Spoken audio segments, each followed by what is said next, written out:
Ele poderia ser atleta, porque foco e determinação não lhe faltam. Soube, pelas ótimas línguas, que é um excelente churrasqueiro. E ainda dá canja, canta e toca.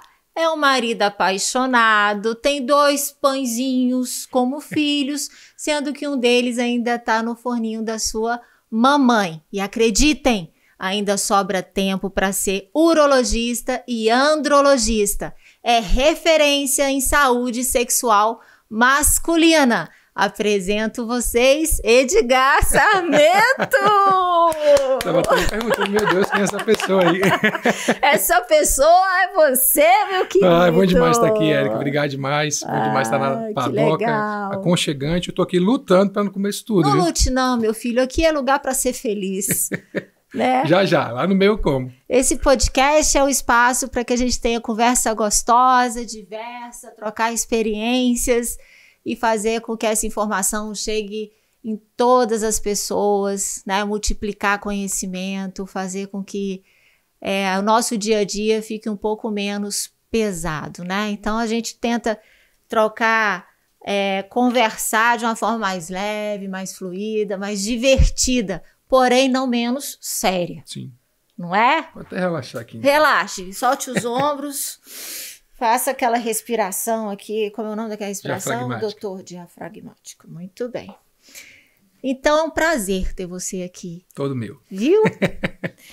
Meu querido, vamos começar com uma perguntinha, que é uma perguntinha básica, mas não tão básica assim, porque não é todo mundo que sabe do que a especialidade de urologia e andrologia tratam. Você poderia falar pra gente? Essa é uma confusão muito frequente. Porque, de modo geral, pelo menos no Brasil, o pessoal tem a cultura de que o médico do homem é o urologista. Tanto que, às vezes, quando chega uma mulher, ela acha estranho estar no urologista.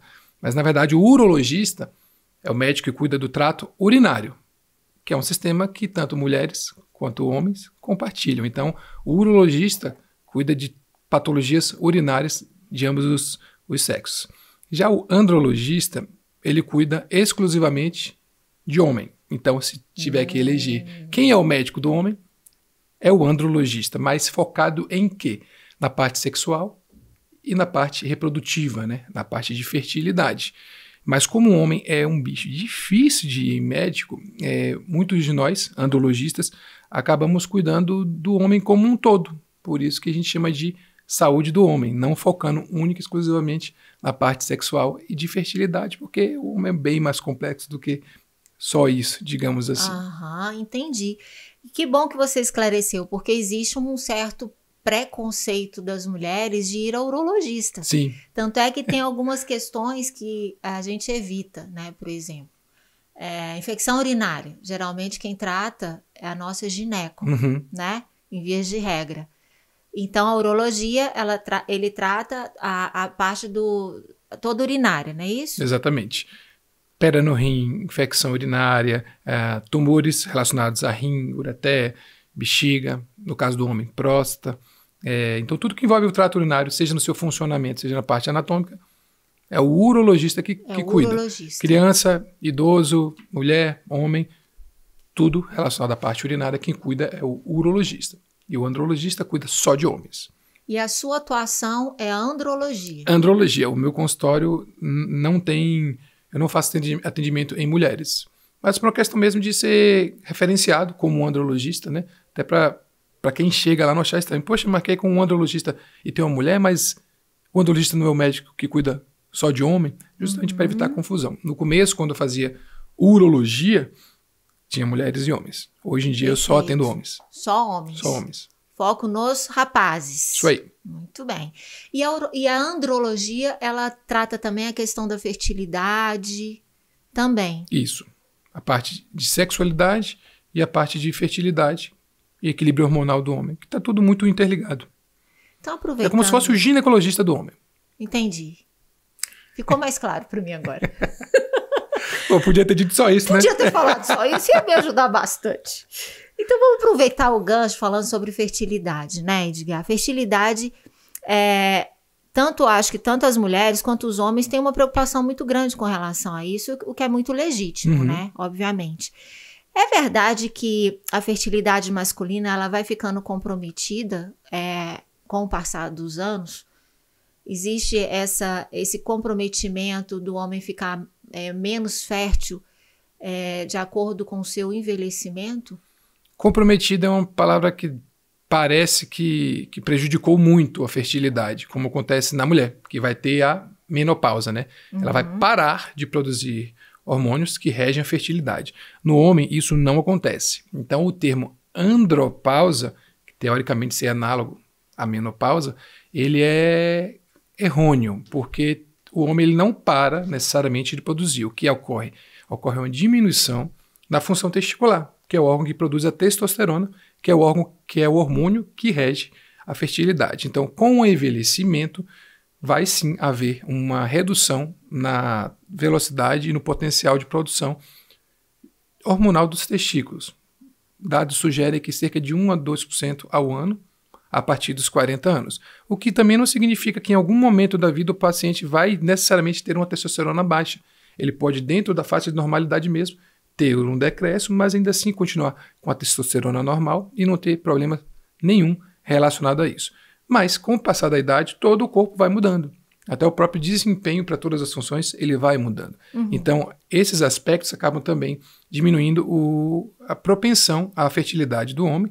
As taxas hormonais caindo podem, sim, reduzir esse potencial de fertilidade. A alteração celular nos testículos diminui também o potencial de formação, tanto na qualidade quanto na quantidade dos espermatozoides. E, além disso, com a idade, os pacientes acabam tendo, muitas vezes, algumas comorbidades, como hipertensão, diabetes.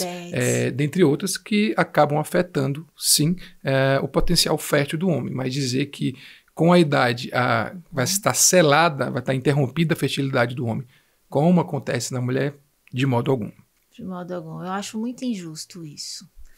Né? Nós, mulheres, realmente, a gente precisa ter uma DR, né, com Deus para poder equalizar essas questões.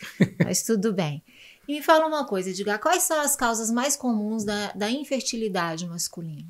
Você já citou algumas questões, né, como, por exemplo, comorbidades, o próprio avanço da idade, que não é um fator, né, decisivo, mas pode contribuir. Existem causas pontuais para a infertilidade? Sim, as que a gente mais vê no consultório são causas de ordem genética, ou seja, o paciente nasceu com um problema em seu código genético, em que ele vai ter um prejuízo grande na formação de espermatozoides, seja em termos de qualidade ou em termos de quantidade. Tem as causas hormonais, onde a principal, de longe, é o hipogonadismo, né, que a gente chama, que é um baixo funcionamento da gônada, que no caso do homem é o testículo. O que o testículo faz? Produz testosterona e produz espermatozoide. Então, por causas diversas, pacientes que têm níveis baixos de funcionamento dessas gônadas vão ter, sim, infertilidade. Outro aspecto que a gente ouve falar muito, que é bastante comum, é a varicocele, que é uma dilatação das vias do testículo, que vai mudar o ambiente intratesticular, aumentando o estresse oxidativo e muitas vezes prejudicando a formação desses espermatozoides de modo saudável. Dentre reversível esse? Desculpa, é reversível, sim, de modo cirúrgico. Tá? Só que a indicação de cirurgia da varicocele ela não é absoluta. Na maioria das vezes, essa varicocele tem que ser clínica, ou seja, ela tem que ser visível ou palpável ao exame físico e ela tem que realmente trazer alterações no espermograma. Se a varicocele simplesmente foi encontrada, mas não traz um prejuízo para o paciente, não necessariamente a gente precisa intervir nesse caso. E se o paciente não tem uma varicocele clínica, é muito questionável se vale a pena tratar um exame apenas. Né? O ultrassom mostrou varicocele e o paciente tem alterações seminais, mas no exame físico a gente não encontra. Então a gente entende que essa varicocele tem um impacto muito discreto. Então, às vezes, operar esse paciente esperando um grande aumento, uma grande melhora na fertilidade, costuma ser um contrassenso. Alterações pequenas provavelmente trarão impactos pequenos. Uma apresentação de uma varicocele grande provavelmente vai trazer um impacto grande. E é independente da idade que isso pode acontecer no homem, tanto a questão o hipogonadismo, que é um baixo funcionamento testicular. Assim, vai depender das causas, né? As causas genéticas, elas elas se estabelecem desde sempre. Então, quando o adolescente vai ter o estirão, vai ter a puberdade, muitas vezes a puberdade ela é pouco efetiva ou ela é atrasada, ou em alguns casos ela até acontece aparentemente, né, de modo normal. Distribuição de pelos, essas coisas. Mas o que a gente geralmente encontra é realmente aquele adolescente que tem poucos pelos, testículos mais diminutos, um pênis que não acompanhou o desenvolvimento da idade do paciente, dentre outros comemorativos. Mas muitas vezes isso é disfarçado. E aí quando o paciente começa a tentar ter filhos, é que a gente parte para uma investigação de por que ele não está conseguindo, e aí a gente encontra uma baixa contagem de espermatozoides, e quando vai ver a parte hormonal, uma testosterona baixa também.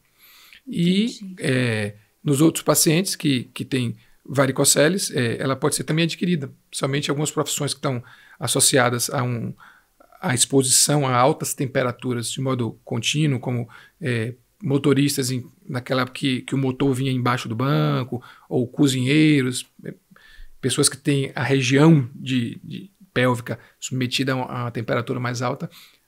A gente sabe que eles podem ter, sim, alteração da fertilidade. E de modo mais recente, tem estudos bem interessantes mostrando que o uso do computador, do laptop, né, na verdade, no colo, diminui o potencial de fertilidade do homem. Justamente por isso. Mesmo? Nunca imaginei. Pois é, ninguém, mas foi encontrado.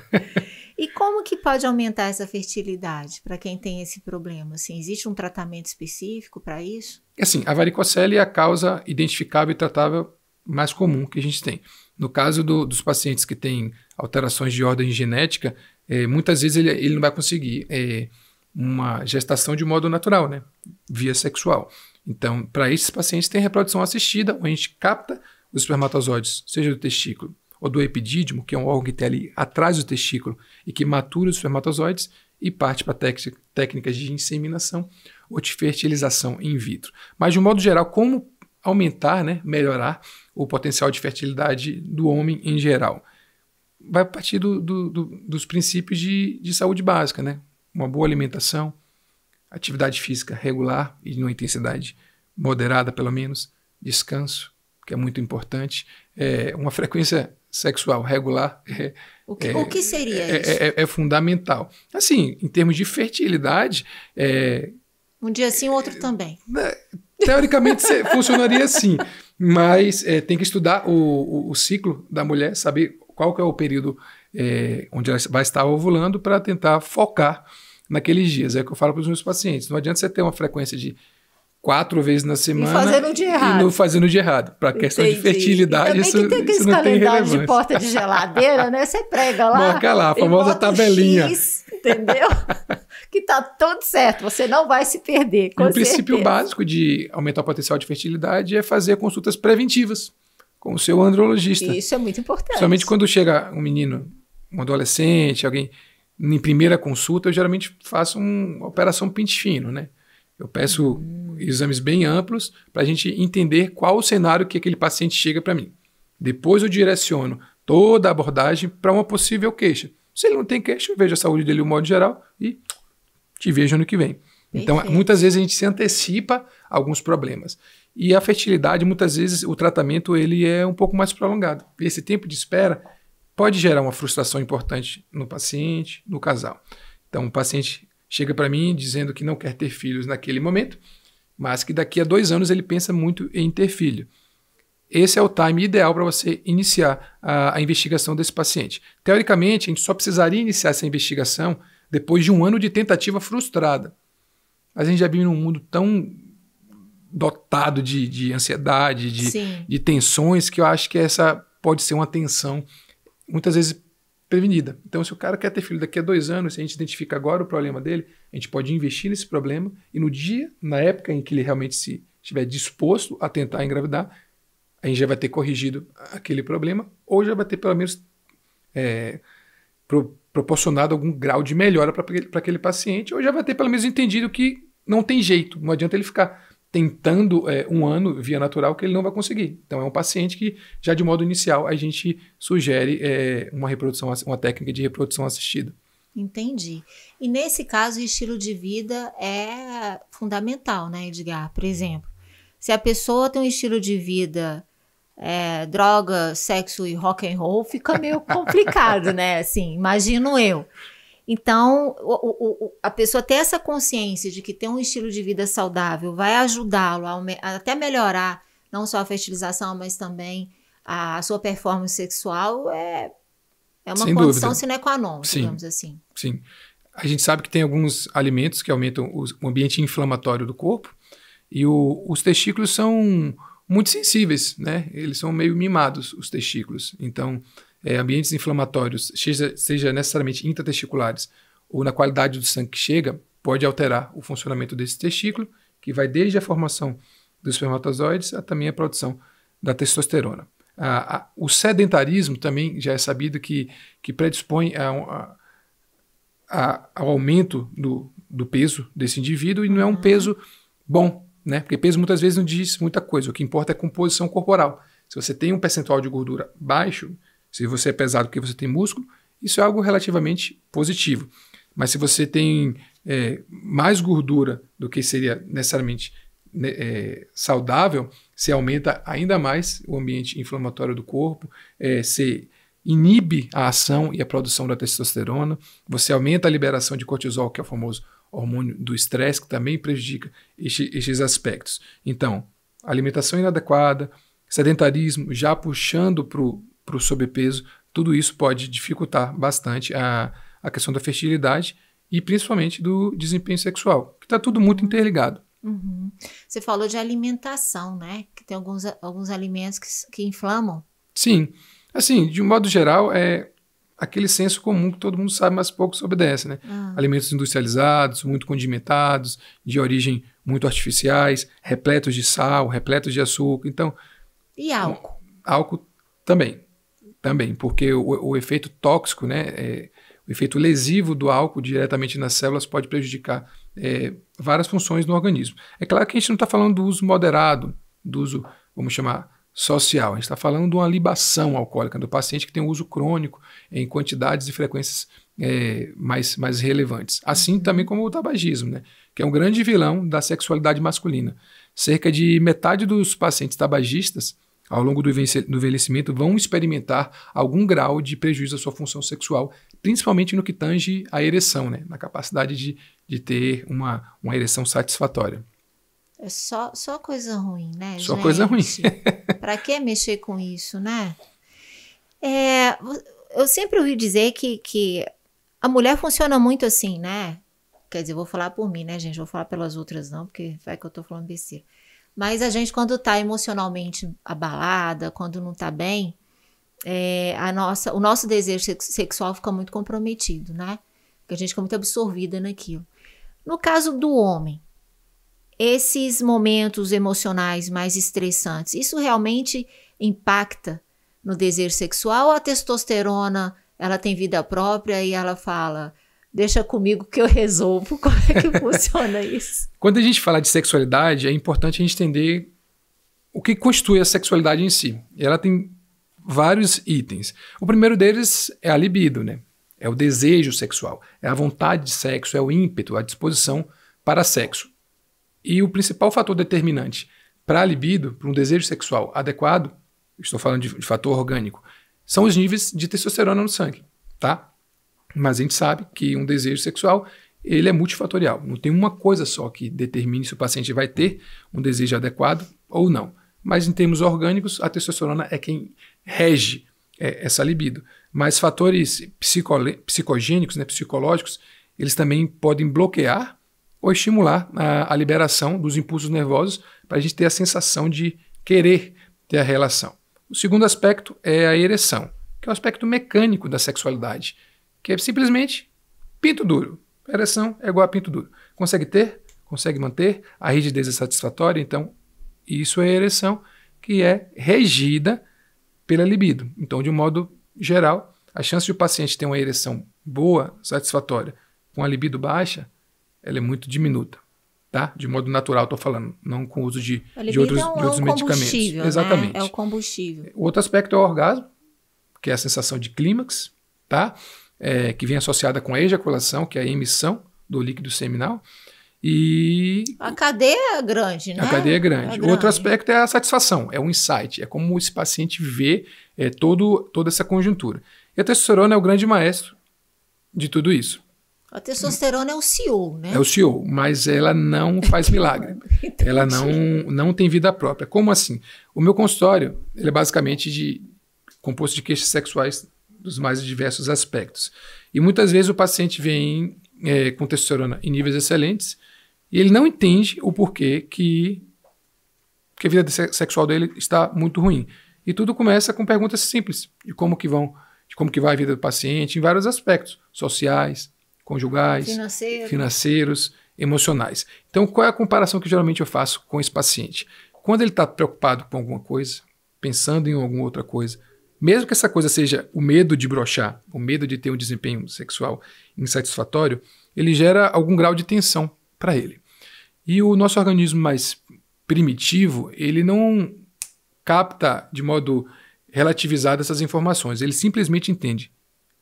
Eu estou em perigo. Tensão é igual a perigo. Aí corre.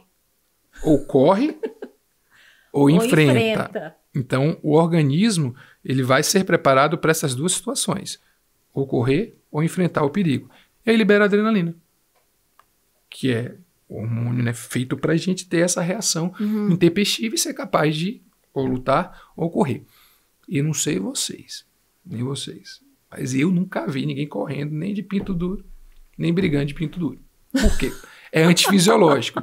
Só que a depender do nível dessa liberação... Não depende da vontade dele. Só que a depender do nível dessa liberação de adrenalina, o corpo fica tentando equilibrar.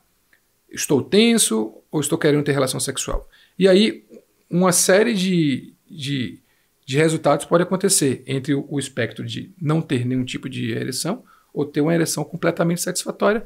Isso vai ser baseado com o grau de tensão e o grau de tesão. E essa balança ela pode determinar que o paciente vai ter uma ereção, mas não vai conseguir manter. Vai determinar se o paciente vai ter uma ereção, mas ela sobe aquele famoso meia bomba, né, com a rigidez, às vezes até insuficiente, ou ele tem e rapidamente ele se desfaz daquela ereção, ou seja, ele tem o orgasmo logo para que ele possa se concentrar única e exclusivamente na tensão, já que ele está em perigo. Coitado, gente, é muita coisa para pensar, né? É muita coisa. Então, assim, tradicionalmente, tem a cultura de que o homem tem que estar pronto a qualquer momento. Então, existe essa cobrança externa e a autocobrança. Tem muitos pacientes que realmente eu falo, eles chegam para mim dizendo, pô, doutor, a gente faz sexo dia sim, dia não, mas pô, o homem tem que estar querendo todo dia e eu estou completamente insatisfeito sobre isso. Então, essa cobrança gera uma tensão, gera uma até deles mesmos, né? Às vezes a mulher nem quer, nem ele quer e fica se cobrando isso. E aí, às vezes ele pode até conseguir ter sexo todos os dias, mas com certeza se ele tivesse sexo no dia que eles querem, seria muito mais prazeroso, muito melhor do que fazer só para bater cartão. A famosa, né, qualidade é melhor que quantidade. Exatamente, né? Se tiver os dois, melhor ainda. Melhor ainda. Aí é o suprassumo. E me fala uma coisa, já que a gente tá comentando sobre essa questão social, essas cobranças que tem, né? A questão do tamanho do pênis, isso é realmente relevante, né?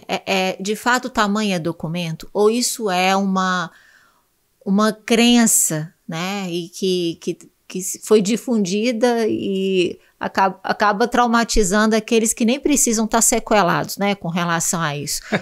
Me fala, isso é verdade? Quando isso é um fato? Pensa na frase tamanho é documento, eu remeto ao documento de identidade. Algo que define aquela pessoa, que identifica. Então, de modo muito geral, tamanho não é documento. O tamanho do pênis do paciente não vai definir a capacidade de ele ter uma vida sexual satisfatória. Tá? A habilidade vai ser muito mais importante do que o tamanho da ferramenta. É claro que existem os extremos. Os micropênis, né? Pênis que em ereção tem menos de 8 centímetros. Comprimento e diâmetro do pênis, para a sexualidade, o que importa é o pênis ereto. Então, sempre que a gente fala de comprimento, a gente está falando do pênis ereto. Tá? Não adianta o cara pegar o pênis flácido, esticar e medir e dizer que tem aquele tamanho. Porque se tiver muita pele, vai para 30, né? Exatamente. Se não fez fimose, vai para 40. E então, o contrário também é muito verdadeiro. Pênis muito grandes, embora esteja, principalmente nos tempos mais recentes, atrelados a um pseudo-poderio masculino, eles também atrapalham. Primeiro que dificilmente pênis muito grandes eles vão ter uma ereção plena. Porque é pesado, né? É relativamente pesado. O enchimento tem que ser muito volumoso. Então, assim, o cara tem que estar muito estimulado. Então, assim, já começa daí que ele vai ter um prejuízo. Sem contar para quem vai receber isso, né? Muitas vezes é mais lesivo, mais agressivo, mais doloroso do que necessariamente prazeroso. Então, os extremos nunca são bons, tá? E dentro dessa faixa, digamos, de normalidade de comprimento, que varia ali em torno de 9 centímetros até cerca de 23 centímetros, perceba que é uma faixa bem ampla, mas teoricamente bastante. Nada de patológico dentro dessa faixa ampla. A habilidade em usar isso vai ser muito mais importante. E se a gente tiver que determinar, ou escolher, ou eleger que fator é mais importante para um bom desempenho sexual em termos de comprimento versus calibre, sem dúvida o calibre vence, porque o prazer sexual está muito mais atrelado ao atrito do que necessariamente algum outro fator. E eu acredito que, pelo menos, as mulheres estejam muito mais interessadas nesse atrito ali na sua área de prazer do que um pênis cutucando o colo do útero dela, né? Não deve ter nada de interessante. Não. Realmente a gente dispensa. E quais são as queixas mais frequentes com relação a isso, no que diz respeito à parte de estética íntima, que eu sei que você, inclusive, é especialista nisso também. Uhum. Quais são essas queixas mais... É do calibre, é do tamanho, na parte de estética? Fora o dogma de que todo homem gostaria de ter pelo menos mais 1 centímetro de comprimento igual do pênis que toda ereto. mulher quer ter pelo menos 2 quilos a menos. Então, acho que é mais por ou aí. menos isso. Fora essa queixa, digamos que quase universal, o que os pacientes mais referem em termos de o que o incomoda na estética é o quanto o seu pênis ereto é diferente do seu pênis flácido. Como assim? Às vezes o paciente tem um pênis que não o incomoda de modo algum. Ele é completamente satisfeito com o pênis em ereção. Mas quando ele está no estado flácido, né, flácido, em detumescência, no estado relaxado, o pênis diminui 2 vezes, 3 vezes o tamanho do pênis ereto e realmente fica bem pequeno. Principalmente em temperaturas mais frias, às vezes fica quase que constrangedor, fica só a pele se não foi retirada. Então, a queixa que impera no consultório em relação à estética é realmente o tamanho do pênis flácido. Em repouso. Deixa o coitadinho lá quieto, gente. Que necessidade tem de ficar olhando pro coitado? Deixa ele descansar, né? Bate na autoestima do cara, né? Ele se sente assim, meu Deus, o que está acontecendo com isso? E sumindo! Desde que começou a se falar muito sobre procedimentos que podem trazer melhora neste aspecto em si, muitos homens passaram a confessar isso. Então, meu consultório hoje, ele é engraçado que você pergunta ao paciente, eu sempre começo assim, olá, tudo bem? Meu nome é Edgar, como eu posso ajudá-lo? Ele fala qualquer fator. Não, é só rotina, viver como é que tá o nível hormonal. Aí, obrigado, doutor, obrigado. Aí vai levantar e... Então... Aquele. Aí pronto, aí começa a consulta agora, entendeu? Eles já chegam meio querendo saber qual que é o clima, né? Exatamente. Mas é algo que realmente, assim, incomoda bastante os pacientes. E é difícil falar sobre estética íntima hoje em dia, porque muita gente vê isso como algo... Não vou nem dizer secundário, porque secundário ainda tem sua relevância, né? Mas vai ver como algo completamente desprezível, como se fosse uma bobeira. Nossa, até, por exemplo, hoje mesmo, atendi um paciente no consultório que ele tinha feito a remoção do excesso de prepúcio com outro colega por uma questão funcional, só que a cicatrização ficou feia. E realmente ficou. Da queloide? Igual ele não tinha necessariamente um queloide, mas ficou algo meio que assimétrico, digamos assim. Entendi. Ele não tinha dor no ato sexual, ou seja, o problema não foi funcional diretamente, mas ficou assim tão fora do padrão, tão feio mesmo, que o paciente passou a ter vergonha do pênis. Então, a libido dele, que antes era nota 10, hoje ele me deu nota 3. Nossa. A ereção, que ele não tinha problema, hoje ele diz que consegue ter, mas fica tão preocupado com a aparência. Ele já está tendo a relação sexual, já penetrou, coitado, e ainda assim ele fica tendo um feedback negativo sobre como é que está a aparência daquilo. Ele não consegue manter. E a frequência, que segundo ele, né, era diária, hoje passou a ser quinzenal. E basicamente para bater cartão. É uma questão de saúde mental mesmo. Exato, né? só que você abordar isso é difícil, né? Porque muitas vezes tem gente que imagina, né? desenha, projeta uma estética íntima que é inalcançável. Então, às vezes, ele encontra um profissional que topa encarar aquela utopia e cirurgia pode complicar. Procedimentos podem complicar. Então, às vezes, você vai mexer num órgão saudável em busca de um resultado que não é alcançável para tentar satisfazer o paciente. Eu acho que é muito mais lúcido você entender se o que ele está pedindo é alcançável ou não e saber dizer não. Desde que eu comecei a trabalhar com estética íntima, essa é a parte mais difícil, né? É saber dizer não ao paciente, conscientizá-lo de que aquele benefício não vai ser alcançado com nenhum tipo de procedimento. Porque às vezes vocês acabam frustrando, né, a expectativa desse paciente. Mas Sim. eu acho que o médico sério é isso, né? É falar o que precisa ser falado, e não necessariamente o que o paciente deseja ouvir, né? Sim. E é uma armadilha, né? Porque aquele paciente ele vai ficar eternamente insatisfeito. Sim. Só que agora você fez parte dessa história como protagonista. Que não precisava, Não. né? E quais são os tratamentos hoje disponíveis nessa parte de estética íntima masculina? Assim, em termos de tratamentos elegíveis, com resultados satisfatórios e com nível de segurança interessantes, a gente tem a própria postectomia, que é a remoção do excesso do prepúcio, né, daquela pele que cobre a glande, que habitualmente é indicada para a fimose, que é o estreitamento dessa pele trazendo... Fimose é a mesma coisa que isso daí ou não? Não. A fimose é um estreitamento disso aí, do prepúcio. O prepúcio é a pele. Todo homem nasce com essa pele, que vai recobrir a glande. Ao longo do desenvolvimento, na adolescência, essa pele tende a ir retraindo e começa a expor a glande.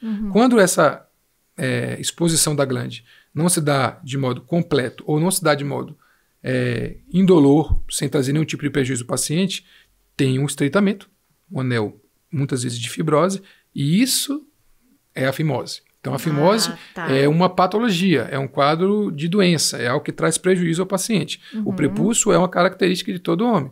Só não tem prepúcio quem o retira, né? Mas muitas vezes esse prepúcio realmente incomoda o paciente. Às vezes tem pele demais e que realmente fica com um aspecto ruim. Então, em termos de estética, até para o paciente se sentir mais encorajado, né, por não ter um pênis bem feio, parecendo um Sharpei, a gente pode lançar mão dessa técnica, que é retirar o excesso de prepúcio. Nos pacientes mais gordinhos, né, com sobrepeso mais relevante, começa a ter um acúmulo de gordura no corpo como um todo. E na região de monte pubiana, que é a região que fica logo acima do pênis, né, lá um palmo abaixo do umbigo, o famoso pé da barriga, só que mais para baixo, vai acumulando gordura ali e vai escondendo o pênis. Vai embutindo o pênis. Então, às vezes, o paciente perde bastante comprimento do pênis, tanto flácido quanto ereto, por causa disso. Então, tirar essa gordura, seja com a remoção cirúrgica ou por uma lipoaspiração daquele local, pode revelar o real comprimento daquele pênis, otimizando tanto o aspecto estético quanto o aspecto uma boa surpresa, funcional, né? Uma bela surpresa. Uma bela surpresa. E tem os preenchimentos, né, que atualmente já tiveram várias substâncias injetadas no pênis, ainda tem gente que se aventura a fazer muitas substâncias, mas o que a gente tem visto e tem estudo mostrando que em termos de resultado, tanto em termos de durabilidade quanto de segurança e efetividade, o ácido hialurônico é a substância a ser injetada. A gordura, né, ela tem algumas vantagens, mas ela tem um potencial maior de deslocamento, de potencial inflamatório, o tempo em que ela permanece ali é menor, então assim, não é das melhores. Substâncias não absorvíveis, como o famoso PMMA, não são aconselháveis, porque necrosa, não? Exatamente. Se tem uma complicação, ela não vai ser uma complicaçãozinha, ela tende a ser uma catástrofe. E aí, volta naquele pensamento, naquela pergunta de antes. Pô, o cara estava normal, ele tinha algo completamente funcional. Mexeu nisso para quê? Pois mexeu nisso para quê? Tá? Então, assim, acho que nessa parte de estética íntima, o mais importante é você procurar um profissional que sabe o que está fazendo, alguém que está especializado naquilo, né? Se você tem um problema, um tumor no cérebro, você procura um neurocirurgião ou você vai procurar qualquer outra pessoa no universo? Não resta dúvida, né? Porque que na hora de mexer no pinto, O cara Sim. tem que procurar Agora, um outro profissional, principalmente se for não médico, eu entendeu? me pergunto, vocês homens, né? Não sei se é o seu caso, tem medo de tirar até sangue? Como que faz para poder aplicar esse ácido hialurônico com Acho que isso vai injeção? muito da Ceda a conversa. pessoa? Não precisa. O quê? Estou lhe dizendo. Isso Não vai muito da ceda, não? conversa que o médico tem, da confiança, da credibilidade que ele passa, né? E eu acho que hoje em dia tem se perdido muito isso, né? Parece que os profissionais não têm E é no muita músculo, Edgar, que paciência. faz que O aplica esse preenchimento, ácido? não. O pênis ele tem algumas camadas abaixo da pele e a gente tem que respeitar o espaço entre a pele e onde começaria o chamado corpo cavernoso, que tem relação com a ereção, que é o espaço que se enche de sangue. Tá? Então é no subcutâneo, no espaço abaixo da pele, que é preenchido. Porque se for logo imediatamente abaixo da pele, a chance de extravasar e de ter deformidades é grande. E se for no corpo cavernoso, você pode estar preenchendo algo que não era para ser preenchido com ácido hialurônico, nem com outra substância, é para Sim. ter de sangue. Então o paciente pode ter uma disfunção erétil por um erro de aplicação. Então, é mais um motivo para que isso seja feito com um profissional habilitado, né? Exatamente. E tem tido procura? Todos os dias, praticamente. Todos os dias. Todos os dias. Porque isso está sendo muito difundido, né? E os resultados realmente são bons. Para quem tem uma conversa honesta com o paciente, entende a sua ansiedade e o paciente não tem uma meta irreal, ele não deseja algo que o procedimento não vai alcançá-lo, o índice de satisfação é superior a 90%. Eu sou super a favor, sabia? Eu acho que, nesse caso, as mulheres saem muito na frente com relação a acesso, né, a essas questões estéticas. Porque a estética íntima feminina já é algo que já se faz há muitos anos, né? A ninfoplastia. Então, aplicação assim, de laser, exatamente. infinidade de Eu acho isso muito técnicas. bacana. Né? E por que não fazer a lanternagem no amigão, né, gente? Deixar o amigão feliz, todo mundo fica feliz. E me fala uma coisa, uma pergunta que não quer calar. Então, vamos lá. A gente falou sobre estética íntima, falou sobre possíveis causas da infertilidade e a famosa ejaculação precoce, ou aquela abordagem, oi, tchau. Tchau. Que não dá nem tempo de você, né, falar assim, foi bom para você. A ejaculação precoce, ela é motivada basicamente pelo quê? É um problema também ou é ansiedade? Como é que funciona isso? A ejaculação precoce ela é um problema, ela realmente existe, mas o que às vezes a gente precisa entender, e isso a gente consegue entender bem a partir de uma boa conversa com o paciente, sobre o que vem a ser uma ejaculação precoce, que é chegar ao orgasmo num tempo anterior, né, num tempo mais precoce, do que aquilo que seria satisfatório para o paciente ou para a parceria, né? Então esse é o conceito de ejaculação precoce. Não, obrigado. Perceba que não falei de tempo, né? Cronometrado. Por quê? Não existe um consenso em literatura onde a gente defina o que vem a ser uma ejaculação precoce. Então, patologicamente falando, seria aquele paciente realmente que quase não consegue ter um intercurso sexual, que às vezes na preliminar ele já tem um orgasmo, ou penetrou, fez quase que movimentação nenhuma, e já teve um orgasmo, assim, de modo, generalizar, seriam relações inferiores a 1 minuto, embora isso não seja consenso, não seja uma informação formal, mas de modo geral seria isso. Qual que é o problema? A tal da pornografia, né? Onde a gente vê pessoas completamente guiadas por medicamento, é algo artificial, é algo montado para vender, onde o cara fica ali penetrando 30 minutos sem qualquer dificuldade, como se fosse algo normal. Porque toma os remedinhos. Então acaba nivelando aquilo que se vê, aquilo que é comercial, com a realidade, quando a gente sabe que aquilo é praticamente inalcançável de modo natural. Então gera um grande quê de frustração no homem. Muitas vezes quando vem o casal, eu pergunto para o parceiro, para a parceira, se o tempo ejaculatório de quem está se queixando lhe é insuficiente. Na maioria das vezes, não. Não. A parceria tem satisfação, achou maravilhosa a relação. Então não é tão eu precoce pergunto assim. pro paciente, você chegou ao orgasmo, foi gostoso, foi boa a relação? Foi. Ah, mas eu queria que durasse mais. única e exclusivamente no intuito de que durasse mais, para que o cronômetro ficasse mais tempo, para que ele chegasse mais perto daquilo que é o alvo para ele. Entendeu? Entendi. Então, essa questão da ejaculação precoce, muitas vezes a gente precisa definir para o paciente o que seria de fato uma ejaculação precoce e tentar desmistificar da cabeça dele que ele não tem um problema. Que, na verdade, ele está criando um problema, está criando um padrão de comparação que não é real. Nos casos dos pacientes que realmente têm ejaculação precoce, existe uma infinidade de tratamento, desde psicoterapia, que é um pilar de toda a sexualidade. Ansiedade deve ser um gatilho com para certeza, isso, né? Com certeza. Lembra que eu estava explicando sobre a adrenalina? Então, uma das reações desse espectro de tensão é justamente o cara ter a ereção, mas por o corpo sentir que está em perigo, ele tem que ser rápido. Então ele, meu filho, vai lá. Pô, resolve e corre, ou luta. Então, assim, é mais ou menos esse o padrão de pensamento. E voltando aos tratamentos, tem os exercícios de treinamento, né, de criação de hábito, de conseguir controlar a ejaculação. E por último tem as medicações, né? A questão é que as etapas prévias, o homem ele não tem paciência, ele não tem credibilidade naquilo. O homem não vai na terapia, ele não adere, ele acha que é balela. Os treinamentos, eles não têm paciência para fazer, eles querem algo imediato.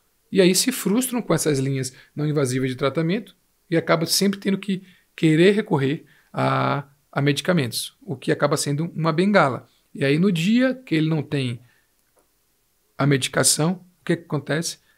Quando ele não tem a ejaculação, brocha.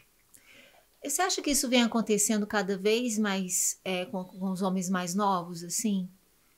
Sem dúvida. Uma faixa etária cada vez mais? Sem dúvida. Adolescente, então... Primeiro que a imaturidade sexual realmente determina, geralmente, ejaculações mais rápidas, né? Novidade, o grau de excitação é absurdo, as testosteronas são muito mais altas, então isso pode realmente estar contribuindo. E à medida que ele vai se conhecendo mais, entendendo melhor como que é o jogo da relação sexual, ele consegue ir administrando isso.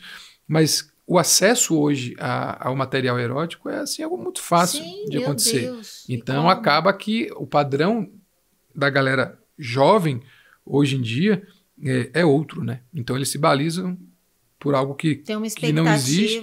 Não tem necessariamente ejaculação precoce, mas já chega para mim dizendo que tem ejaculação precoce e que são completamente frustrados com seu desempenho sexual. Quando, na verdade, ele está numa situação de normalidade, só que ele não consegue enxergar isso. E quando começa a fazer o uso dessa medicação, Edgar, é possível fazer esse desmame ou se fica, vou falar esse termo, mas não sei se é viciado nisso mesmo? Assim, tem 2 cenários de uso de medicação. Tem o uso contínuo, onde o paciente vai usar de modo regular, diariamente, todos os dias, a medicação. Nestes casos, tem que ser feito um desmame, não pode simplesmente suspender, porque a classe de medicamentos a qual pertence esse tratamento, né, são antidepressivos que podem dar efeito rebote. Tá? Só que a gente tem uma medicação que foi testada e comprovada para uso sob demanda, ou seja, o paciente vai usar quando ele quiser e bem entender, e o efeito costuma ser muito positivo. Mas é isso, como a questão da ansiedade, aspectos psicológicos de um modo em geral, estão muito associados a essa latência ejaculatória, o pilar do tratamento desse paciente é a psicoterapia, é muitas vezes o condicionamento a conseguir segurar, e é algo que o paciente costuma não aderir. Então, por isso que eu sempre insisto que a gente deve evitar ao máximo essas bengalas, essa prescrição exacerbada das medicações, porque você dá algo para o paciente que vai trazer um resultado rápido para ele, mas perceba, não resolveu o problema. Porque ele não fez o mais importante, né? Que é se expor a trabalhar a parte de autoconhecimento, que é o que a terapia promove para a gente, né? Esse contato. Não é fácil, mas é necessário. Não, exatamente. E a disfunção erétil, tem a ver com isso também? Tem a ver, ou ela é mais uma questão fisiológica do que necessariamente emocional? Ou não é nada emocional, é só fisiológica? A disfunção erétil, vamos caracterizar primeiro. O que é a disfunção erétil? É a incapacidade de ter ou manter ereções satisfatórias. Tá? E dentro disso a gente vai graduar como leve, moderada ou grave. Existem questionários que validam esses aspectos da ereção do paciente e vão determinar com que frequência que ocorre essas frustrações e definir se o paciente tem um quadro leve, moderado ou grave, o que também norteia a abordagem a esse paciente. Se a gente pudesse separar em 3 grandes grupos, as causas de disfunção erétil seriam: 1, causas orgânicas, hipertensão, diabetes, traumas, né, acidentes onde tem prejuízo na inervação, vascularização, na própria anatomia direta do pênis, cirurgias, principalmente cirurgias da próstata, cirurgias pélvicas, podem estar sim associadas a um prejuízo dessa parte orgânica da ereção. Tem anomalias, né, deformidades que o paciente acaba adquirindo ao longo da vida, que a gente chama de doença de Peyronie, ou curvaturas congênitas. O paciente nasce com a curvatura e ela pode ir progredindo ao longo da vida de modo a inviabilizar a ereção nesse paciente, dentre outras causas orgânicas menos comuns. O segundo grande grupo, eu falei do primeiro que era orgânico, o segundo grande grupo é o psicogênico. Volta no pilar da saúde mental, do estado psicológico do paciente, e não tem jeito de escapar disso. Se a gente pega dados de literatura, eles trazem que cerca de 40% dos pacientes têm, nos aspectos psicológicos, a causa da disfunção erétil.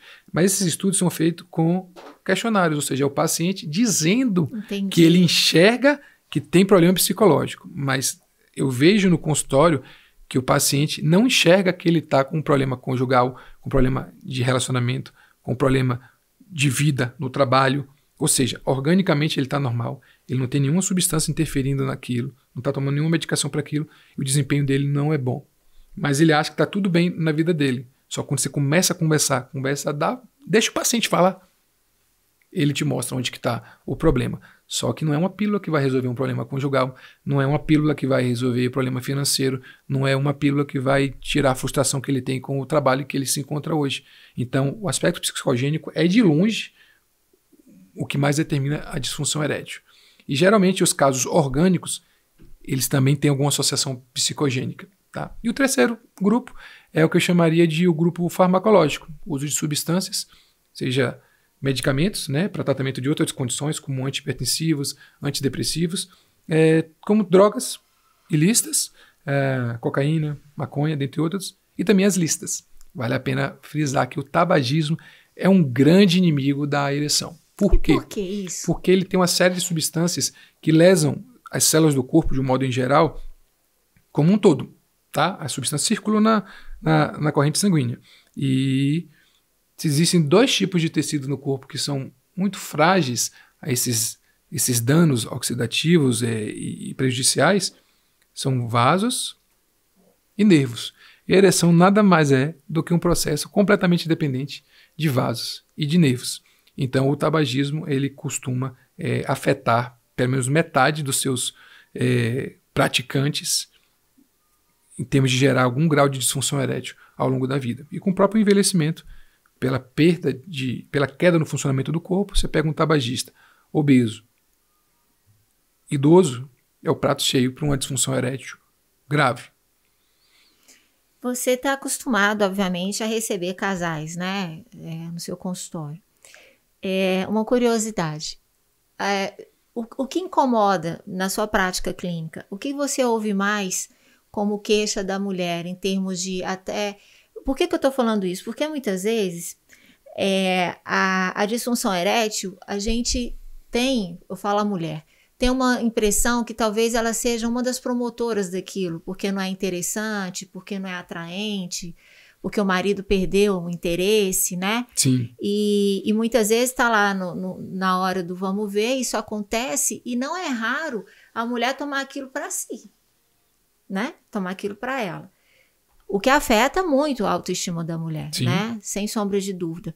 Mas no consultório, você ouve algo nesse sentido? Que da ejaculação, da infertilidade, da disfunção, existe aí um ranking entre o que deixa a mulher um pouco mais perturbada?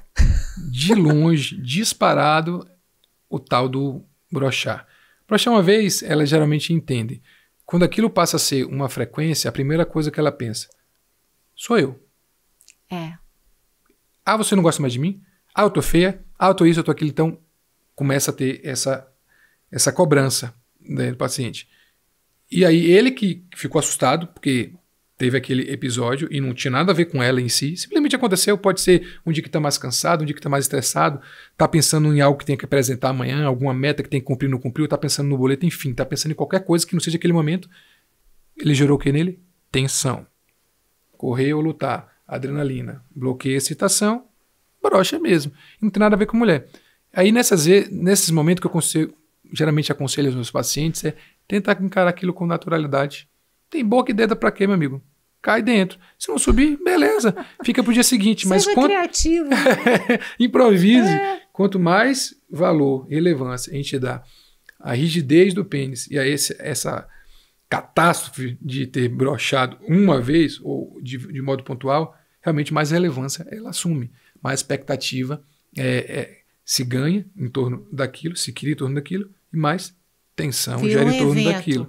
E começa um ciclo vicioso. Poxa, será que eu vou brochar? Com esse pensamento, provavelmente vai. E se você tem alguém que ele fala, você não vai brochar hoje não, né? Amigo, esse cara já entrou derrotado. Hoje não, hein? Hoje não. Então, aproveitando isso, né, João? Tá aqui ri, né, João? João, você se diverte aqui, né, João? Só tô te sacando.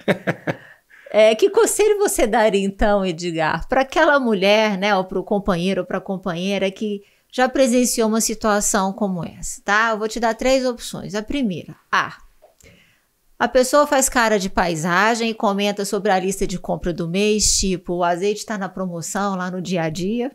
B, olha para a criatura e diz, que saudade do tempo que a sua pipa empinava. Ou C, liga agora pro Dr. Edgar que ele vai dar um jeito nessa pipa. Eu teria sido induzido a responder que era C, mas a ideia é justamente desconstruir isso de que broxou, né, não teve uma ereção satisfatória uma vez, ou que tem de modo ocasional, pontual, vem a ser o problema. Isso não é um problema, não. Isso é normal, isso é comum, somente de como está a conjuntura daquele paciente. Mas se passa a ser realmente algo frequente, que acontece, pelo menos não acontecia e passa a acontecer com uma certa regularidade, aí pode ter algo. Geralmente é psicológico, mas precisa ser identificado, precisa ser tratado, precisa ser abordado, precisa tranquilizar o paciente, precisa tranquilizar o casal. E o que aquele cara menos precisa é de cobrança no juízo dele. Então, o que eu geralmente sugiro, aconselho, é que leve aquilo com algum grau de naturalidade. Meu amigo, broxou, tenta de novo estimular. Se não der certo, tenta depois, tenta um outro dia, conversa a respeito daquilo. O que falta muitas vezes no casal, que pode muito melhorar a sexualidade, é diálogo a respeito, né, da sexualidade. Que às vezes a mulher gosta de ser tocada de uma determinada maneira, o homem gosta de ser tocado de uma determinada maneira, e o outro não sabe. E não tem receita de bolo, e um não consegue dizer pro outro, porque tem vergonha, porque tem medo, porque isso, aquilo. Então, às vezes, uma simples conversa, um ajuda o outro a entender melhor, e eles continuam aquela cumplicidade cada vez mais favorecendo a sexualidade do casal. E a cobrança, seja de um lado ou de outro, não traz qualquer benefício. Uma coisa é você dizer que aquilo o incomoda. Outra coisa é você ficar cobrando aquilo. Quando você diz que algo está te incomodando e você tem uma postura de ajudar, de estar ali do lado, de entender aquele problema, isso é de grande valia. E geralmente não é o que acontece. É a mulher rotular o de broxa, ou o cara rotular o outro cara de broxa, ou então se fazer de vítima, é comigo e tal, e não tem quem faça ela acreditar que não é com ele. Então, nesses casos onde passa de algo frequente e que isso constitui realmente um problema, é fundamental, é imprescindível, e talvez a única opção que você tem é realmente procurar um profissional que entenda do assunto e que é o andrologista. Mas, muitas vezes, antes de chegar nesse estágio de ser um problema, de fato, se você tivesse já procurado de modo preventivo, talvez não tivesse acontecendo isso aí. Exatamente. E também, muitas vezes, fazer a caminhada dupla aí, né? Com uma terapia de casal junto com o andrologista. Sim. Diálogo... Gente, eu costumo dizer, sexo é maravilhoso, né? E tomara que a gente continue tendo a vida sexual por muitos e muitos e muitos anos, mas chega no final da vida, o que vai ficar necessariamente é aquilo que se construiu ao longo dessa caminhada, né? Que é a cumplicidade, a parceria, a amizade, o respeito, né? O o gostar de pegar na mão, né? O cheiro da outra pessoa. Estar junto, né? De estar junto. Porque é isso, né? Se puder fazer tudo isso com sexo, ótimo.